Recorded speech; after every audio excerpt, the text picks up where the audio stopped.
અસ્ત્રો નીચે મુજબ છે. હૃદયના ધબકારા વધે. આપણે દોડીને આવીએ ને પછી આપણે જોઈએ તો આપણા હૃદયના ધબકારા જે છે ટપ થાય. કેવી રીતના થાય હૃદયના ધબકારા? જોજો, સાંભળજો.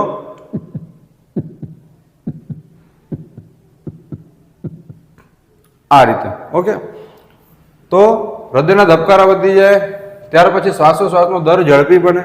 આપણે ફૂલ સ્પીડથી શ્વાસ લેવા માંડીએ, જેમ કૂતરું શ્વાસ લેતું એવી રીતના. ઓકે, દોડીને આવીએ ત્યારે ઓક્સિજનનો પુરવઠો સ્નાયુઓમાં વધે, કારણ કે આપણા સ્નાયુઓની અંદર જે કોષો આવેલા હોય છે તેને ઓક્સિજનની જરૂર વધારે હોય છે એટલા માટે. અને પાચન તંત્ર અને ત્વચામાંથી રુધિરનો જથ્થો ઘટાડીને કંકાલ તંત્રમાં આવે જથ્થો મોકલવામાં આવે છે. તો આ એના 4 અસરો હતી. 1 ગુણ તમને વ્યાખ્યાનો મળે અને 2 ગુણ જે છે તમને અસરો લખવાના મળે. હૃદયની આકૃતિ દોરવાની જરૂર નથી. ઓકે.